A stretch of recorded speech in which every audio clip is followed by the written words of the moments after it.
You know that feeling, right? Stepping into a nice hot shower? It's a daily ritual for most of us. A way to wake up, a way to wind down. It just feels essential. But have you ever stopped to wonder what would actually happen if you just didn't? All right, let's really get into this. I mean, we all know you'd start to smell. That's a given. But that is just the beginning. Your body would actually start this bizarre, really itchy, and surprisingly microscopic revolution. Okay, so you've done it. You've abandoned the shower. Day one might even feel kind of liberating. By day two, maybe you're feeling a little greasy. But what happens after that is a whole cascade of changes, and it all starts right on the surface of your body. So let's talk about your body's largest organ, your skin. It's kind of like our personal armor against the world. But without that daily washdown, that armor starts to get, well, pretty darn itchy and just strange. Here's something wild. Your skin is in this state of constant renewal. That outer layer you can see, the epidermis, is always shedding old cells to make room for new ones. A simple shower just washes them all away. But if you stop showering, those dead cells have nowhere to go. And we are talking about a lot of skin here. Over a single year, you shed about 1.5 pounds of dead skin. To put that in perspective, that's about the weight of a bag of sugar. And without showering, all of that just stays put. All that buildup actually has a medical name. It's called hyperkeratosis. And all that means is that your skin gets thick and scaly because you've got layers and layers of dead cells just piling up. It's like you're creating a biological plaster cast that you never ever asked for. Okay, so all that buildup is one thing, but let's talk about what everyone is really thinking about, the smell. What even is body odor and where does it really come from?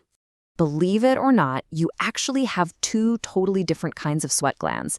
Most of them just pump out water and salt. That's the stuff that cools you down, and it's completely odorless. But then you've got the apocrine glands. These are the troublemakers, mostly in your armpits and groin. They release a totally different kind of sweat, one that's full of proteins and fats. Now, here is the most important part. That apocrine sweat is also odorless, at least at first. The classic body odor smell only happens when the bacteria living on your skin start to eat those proteins and fats. It's basically a bacterial feast, and BO is the byproduct. And here's a fascinating little tidbit. The fact that we humans walk upright, it makes our armpits the absolute perfect delivery system to spread that scent around to, well, anyone unlucky enough to be standing nearby. You could call it evolution in smelly action.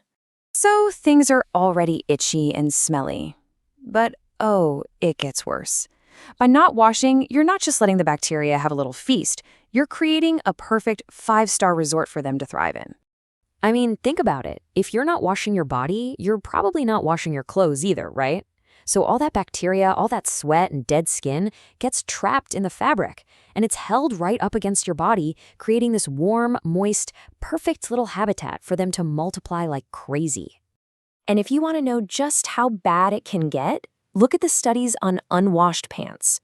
After just 2 weeks, researchers found about 1,000 bacteria on the front, 2,500 on the back, and get this, a mind-blowing 10,000 in the crotch. That's not just a little dirty, that is a full-blown ecosystem. So yeah, this massive explosion of bacteria combined with all that trapped moisture is basically a recipe for disaster. It creates the perfect breeding ground for some really nasty stuff, like severe fungal infections and incredibly painful rashes.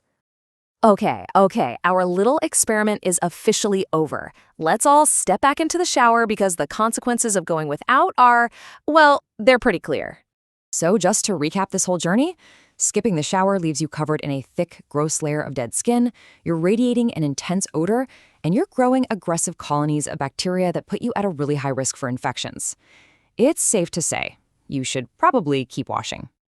So we're all happily clean again, appreciating our daily showers a little more. And hey, speaking of shower routines, here's a surprising little pro tip for you that actually uses your body's natural rhythms. If you shave, doing it in the morning might just be your best bet. And the reason is all about your body's internal clock. See, your clot-forming platelets, the little things that stop bleeding, are most numerous and active first thing in the morning. That actually makes your blood stickier. So if you happen to nick yourself with a razor, you'll bleed way, way less. It's a neat little biological hack for your morning routine. So whether it's the bacteria on our skin or the platelets in our blood, our bodies are just this entire universe of activity. It really makes you wonder, doesn't it? What other microscopic worlds are we interacting with every single day, completely unaware?